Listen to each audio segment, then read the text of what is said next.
ছাত্রলীগের ব্যাপারে কেউ কোনো ধরনের ছাড় দেওয়ার সুযোগ আছে। তারা সন্ত্রাসী যে কাজ করেছে ক্যাম্পাসে, এরপর এই ব্যাপারে কেউ সফট হলে তাকে শিক্ষার্থীরা এবং অন্যান্য অপরাপর আমরা যারা ভিকটিম সংগঠন আমরা এটা নিশ্চয় প্রতিহত করব। বিশ্ববিদ্যালয়ে ছাত্র রাজনীতি কেমন হবে এটা নিয়ে আলাপ হচ্ছিল, সবগুলো ছাত্র সংগঠন আলাপ করছে এবং একই সাথে সামনে যেহেতু ডাকশো সেটা নিয়েও পলিসি কি হইতে পারে এটা নিয়ে আলাপ হচ্ছিল। তো আমাদের দিক থেকে প্রস্তাবনা হচ্ছে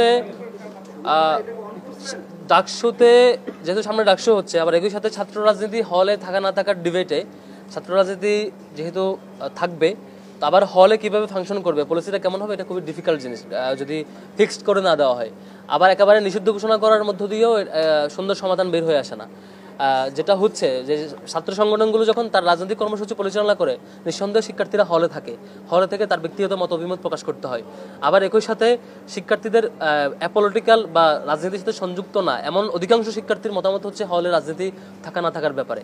তো আমাদের যেটা কনসার্ন ছিল, এখানে একটা যথেষ্ট আশঙ্কা আছে যে শিক্ষার্থী ভার্সেস রাজনৈতিক সংগঠন দাঁড়ায় যাওয়ার সম্ভাবনা আছে। কারণ রাজনৈতিক সংগঠনগুলো স্বাভাবিকভাবেই আমরা চাই যে হচ্ছে হল এবং বিশ্ববিদ্যালয়ের রাজনীতির ব্যাপারে অধিকারটা, আমাদের অধিকারটুকু মিনিমাম রাইটটুকু থাকুক।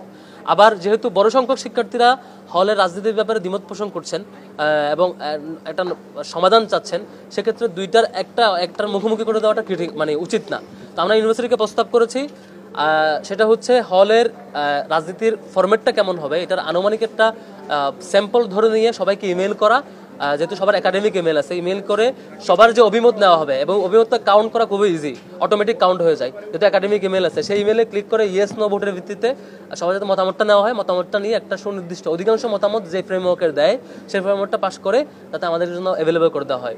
সানবিট সব দিবে সামাল, সানবিট ম্যাজিক প্রেস ডিশওয়াশিং এর মাথা ঘোরানো সলিউশন। নয়তো আমরা যদি আজকে ইউনিভার্সিটি ভাষা হুট করে বলে যে হচ্ছে কমিটি দেওয়া যাবে, এটা যেমন শিক্ষার্থীদের জন্য, আবার শিক্ষার্থীরা নেগেটিভ কনসার্ন জানাইতে পারে, আমাদের মুখোমুখি দাঁড়ায় যেতে পারে। আবার দেওয়া যাবে না বললে আবার রাজনৈতিক সংগঠনগুলো অধিকার প্র্যাকটিস করার রাইটটুকু দিচ্ছেন কিনা সেটা কনফিউশন তৈরি হয়। তো সমাধান একটাই যে সাময়িক মানে একটা প্রাইমারি খসড়া দাঁড় করি, সেই খসড়াটার অ্যাপ্রুভালের জন্য শিক্ষার্থীদের মতামত নেওয়া, এটা ইমেলে পাঠিয়ে দিলে ইমেলে ফিডব্যাকের ভিত্তিতে ইয়েস নো ক্লিক করার মধ্য দিয়ে একটা সবার মতামত নেওয়া যাবে। অধিকাংশ যে মতামত দিবে সেই ভিত্তিতে যদি শিক্ষার্থীরা বলে যে হলে কমিটি দেওয়া যাবে, আমরা দিতে পারবো। আর যদি শিক্ষার্থীরা মতামত দেয় হলে কমিটি না, এই কাজ রেস্ট্রিকশন, সেটাও আমরা করতে পারবো। আমরা এই জায়গায় ফ্লেক্সিবল, আমরা বলেছি কমিটি দেওয়ার ব্যাপারেও ফ্লেক্সিবল, না দেওয়ার ব্যাপারেও আমরা ফ্লেক্সিবল। কাজ কতটুকু থাকবে না থাকবে সেটাও ওই শিক্ষার্থীদের মতামতের প্রতি আমরা রেসপেক্ট জানিয়ে আমরা আমাদের কাজ পরিচালনা করবো। আমরা এই জায়গায় কোনো রিজিড মতামত দিয়ে নেই, শিক্ষার্থীদের মতামত নেওয়ার ব্যাপারে আমরা মতামত দিয়েছি।